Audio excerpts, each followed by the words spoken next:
अपराध आपका नहीं है युवराज, अपराध राजकुमारी का है।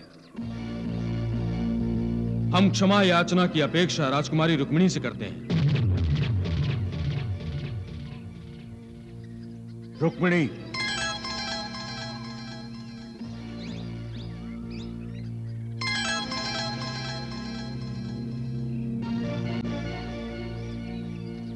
रुक्मिणी, चेदीराज का और अपमान मत करो।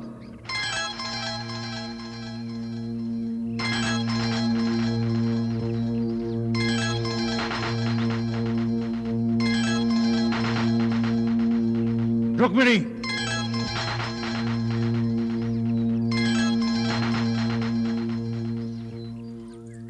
चेदीराज, मैं क्षमा चाहती हूँ।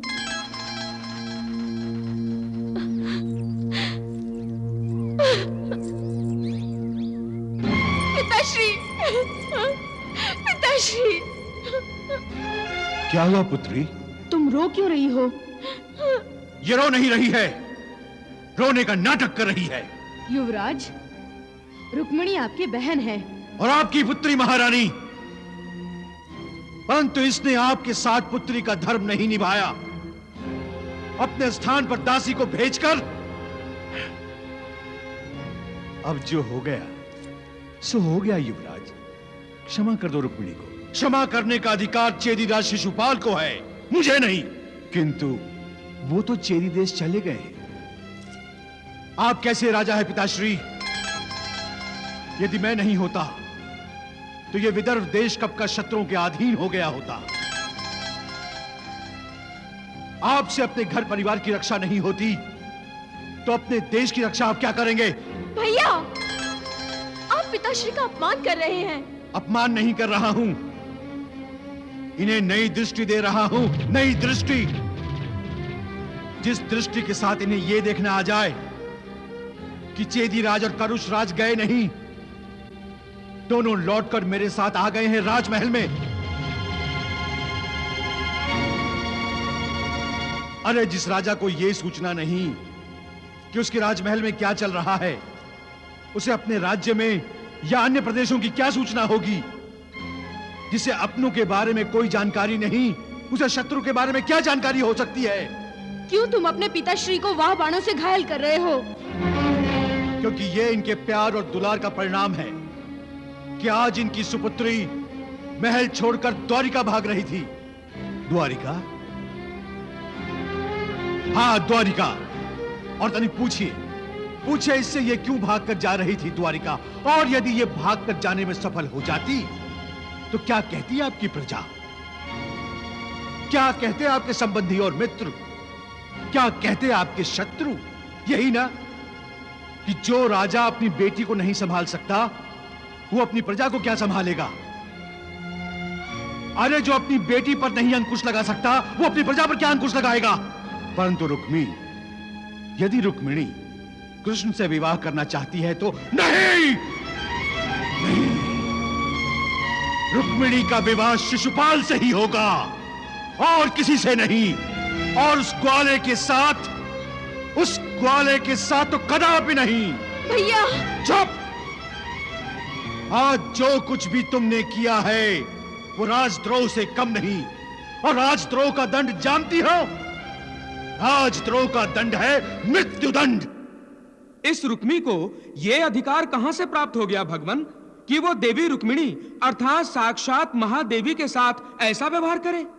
देवर्षि, यह अधिकार तब प्राप्त हुआ था जब रुक्मी रत्न कुमार था। समुद्र मंथन के समय प्रभु। हां देवर्षि, समुद्र मंथन के समय अन्य रत्नों के साथ महामाया महालक्ष्मी का प्रादुर्भाव हुआ।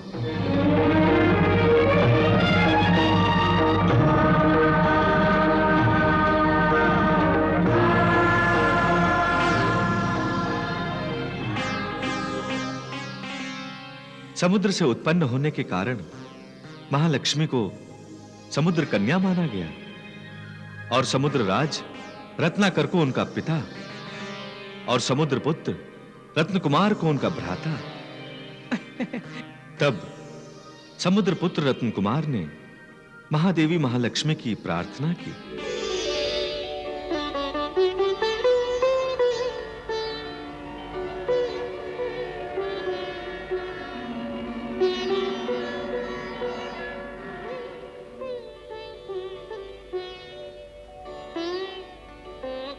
हे महादेवी, हे महालक्ष्मी, आप समुद्र के गर्भ से उत्पन्न हुई हैं, इसीलिए आप समुद्र कन्या हो गई, मेरी बहन। हे महालक्ष्मी, मेरी आपसे प्रार्थना है कि मुझे आपका सहोदर भ्राता होने का सौभाग्य प्राप्त हो। तथास्तु। हे समुद्र पुत्र रत्न कुमार, द्वापर युग में हम दोनों सहोदर भाई बहन होंगे।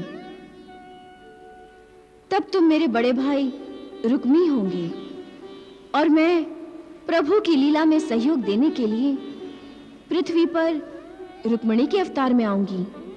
मैं धन्य हो गया माता, मैं धन्य हो गया, मैं धन्य हो गया। देवर्षि, अब आपको समझ में आया रुक्मी का अधिकार?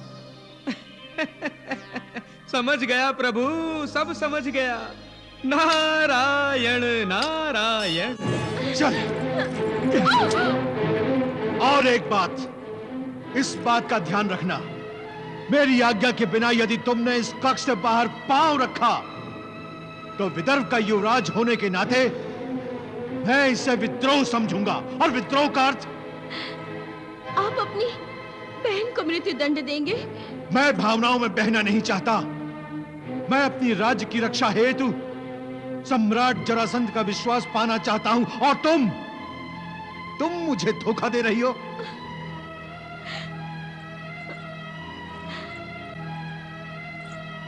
राजनीतिक महत्वाकांक्षा के लिए अपनी बहन की आकांक्षाओं की बलि चढ़ा देना चाहते हैं आप भैया? तुम्हारी आकांक्षाएं कल्पना मात्र हैं, तुम वास्तविकता से बहुत दूर की सोच रही हो। सत्य तो यह है कि चेदीराज शिशुपाल से विवाह करके त्रिभुवन के सारे सुख तुम्हारे दास बन जाएंगे।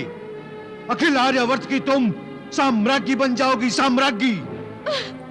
नहीं भैया नहीं, मुझे ये नहीं बनना। मुझे कुछ नहीं सुनना।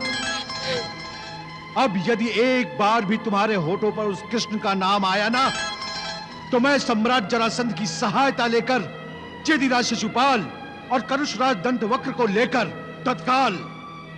तत्काल द्वारिका पर आक्रमण कर दूंगा। नहीं भैया नहीं। तो अब जैसा मैं कहता हूं वैसा ही करो।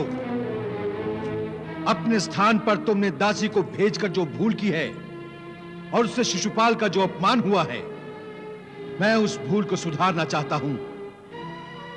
अब तुम दोनों की भेंट इसी कक्ष में होगी। मालिनी, आज्ञा युवराज। राजकुमारी को चेदीराज शिशुपाल से भेंट करने के लिए सजाओ। जो आज्ञा युवराज।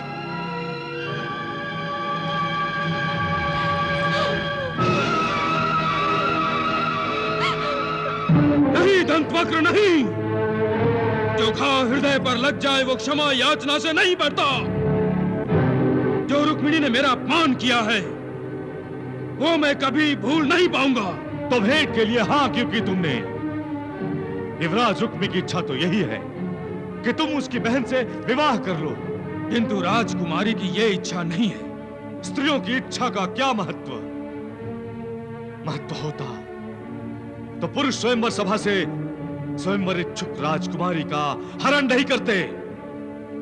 और फिर जिस राजकुमारी ने उसे वरमाला पहनाने से ना करती हो, उस राजकुमारी को उसी राजकुमार के साथ विवाह के लिए हाँ ना कहना पड़ता। ये तो बलात्कार हुआ दंतवक्र। तो तुम भी बलात्कार कर लो।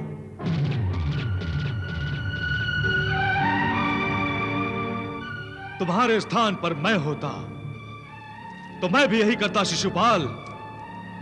जिस राजकुमारी ने मेरे पौरुष, मेरे बल और शौर्य का अपमान किया है, जब मुझे ठुकराकर किसी अन्य के पास भाग जा रही थी, मैं उसी से विवाह करता और जीवन भर उसे ठुकराता और अपने अपमान का प्रतिशोध गिन गिन कर लेता। हृदय पर लगे घाव तभी भरते हैं मित्र। इसलिए मेरी बात मानो और राजकुमारी से अवश्य भेंट करो। क्योंकि क्या? मित्र, मैं सोच रहा हूं कि काकाश्री सम्राट जरासंध ने हमें विदर्भ राज भीष्मक की सहायता के लिए क्यों भेजा? क्यों? कुछ न कुछ तो उनके मस्तिष्क में अवश्य होगा। तुम ठीक कह रहे हो दंतवक्र, किंतु एक बात मुझे रह रहकर उलझा रही है कि वो कौन है जिससे रुक्मिणी मिलने जा रही थी? वो कौन है जिसके लिए वो अपने भ्राता और अपने माता पिता के आदेश का उल्लंघन कर सकती है?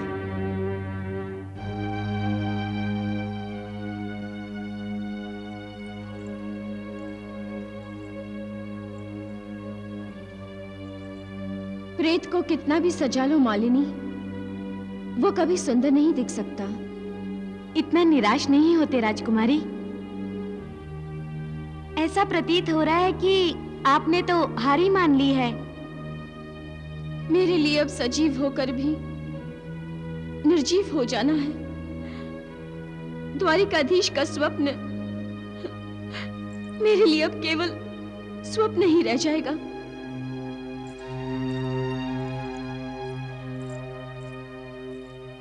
राजकुमारी, युवराज रुक्मी चेदीराज शिशुपाल सहित आपके कक्ष में आ रहे हैं।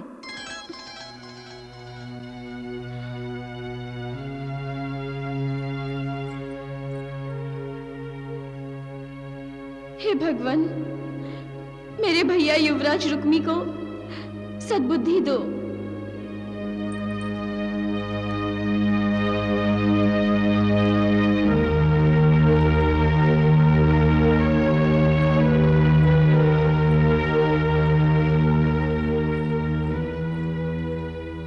रुक्मिणी,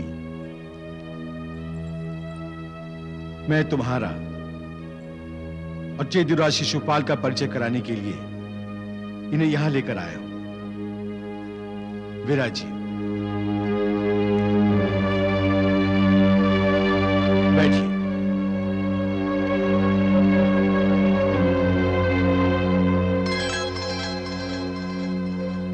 रुक्मिणी, चेदीराज शिशुपाल के शौर्य और पराक्रम का डंका आज 10 दिशाओं में बज रहा है। रुक्मिणी, मैं तुम्हारा विवाह चेदीराज शिशुपाल से करना चाहता हूं।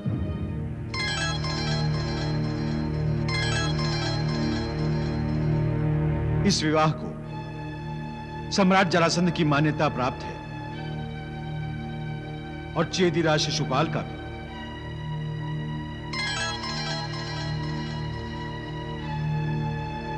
चेदीराज, आप और रुक्मिणी यहां बैठकर बातें कीजिए। मैं करुषराज दंतवक्र का आतिथ्य करता हूं।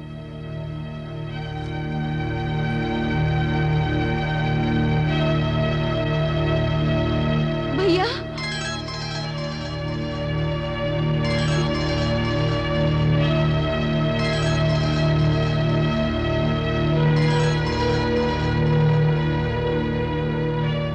आप आसन ग्रहण करें राजकुमारी।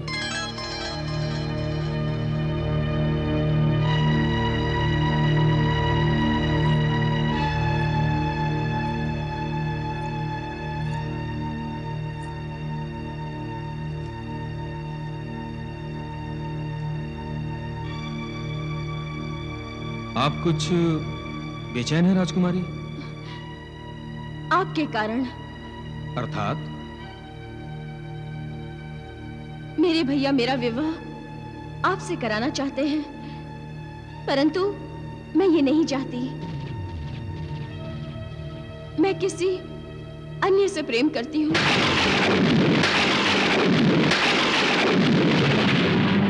पूछ सकता हूं किससे?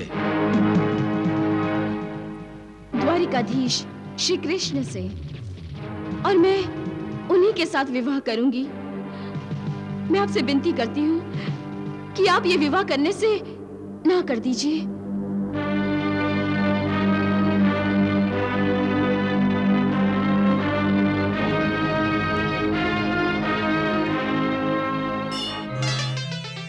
देवी, आपका रुक्मिणी रूप बड़ा ही निर्भीक और साहसी है। इतना मनोबल कहां से आया जो आपने शिशुपाल से स्पष्ट कह दिया कि आप उससे नहीं द्वारिकाधीश से विवाह करना चाहती हैं? प्रभु, मैं किसी का मन दुखाने के हित में कभी नहीं हूं, किंतु शिशुपाल रुक्मिणी की भावना समझने को तत्पर ही नहीं। वो रुक्मिणी की भक्ति को अपना अपमान समझ बैठा है। वो बिना किसी कारण के द्वारिकाधीश को अपना शत्रु मानने लगा है। प्रभु, एक बात पूछूं? अवश्य देवी। आपके सभी अवतारों के पीछे कोई ना कोई कारण अवश्य था। इस द्वापर युग में न तो हिरण्याक्ष और हिरण्यकश्यप जैसे अजेय असुर हैं और ना ही रावण और कुंभकर्ण जैसे दिग्गंध विजयी राक्षस, जिनका वध करने के लिए आपको 16 कलाओं का अवतार लेना पड़ा। इतना तो मैं जानती हूँ प्रभु कि केवल शिशुपाल और दंतवक्र का वध करने के लिए आपने अवतार नहीं लिया। तो फिर देवी, परमात्मा का प्रकट रूप संपूर्ण सृष्टि के साथ जिस धर्म के आश्रम पर टिका हुआ है, आज उसकी धुरी टूट गई है। उस धर्म रूपी चक्र के आरे बिखर गए। उन्हीं की पुनः स्थापना के लिए मुझे श्री कृष्ण के रूप में पूर्ण अवतार लेना पड़ा है। किंतु प्रभु, धर्म तो प्रत्येक युग में अपेक्षित रहा है, फिर प्रत्येक युग में आपने पूर्ण अवतार क्यों नहीं लिया? देवी, सतयुग में धर्म अपने चारों पैरों पर खड़ा था। एक दो असुरों के अधर्म करने से धर्म के मूल रूप पर कोई प्रभाव नहीं पड़ा था। और त्रेता युग में धर्म 3 पाद था। तब मैंने 12 कला संपन्न मानव अवतार लेकर धर्म कैसे निभाया जाता है यह आदर्श प्रस्तुत किया और धर्म विरोधी राक्षस कुल का विनाश किया। किंतु द्वापर में तो धर्म एक पांव पर खड़ा है, सर्वत्र पापाचरण हो रहा है।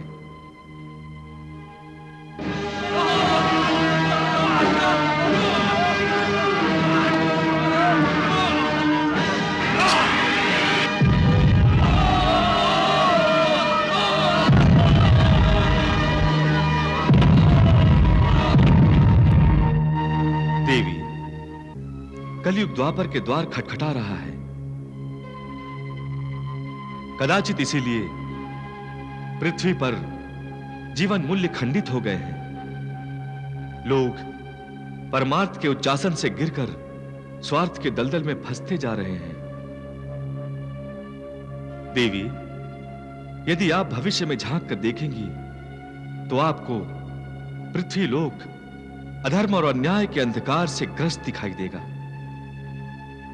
देवी, कलयुग का प्रभाव भी इतना भयंकर है कि कलयुग के आने से पूर्व ही अनर्थ का ज्वालामुखी अपना मुंह खोल देगा।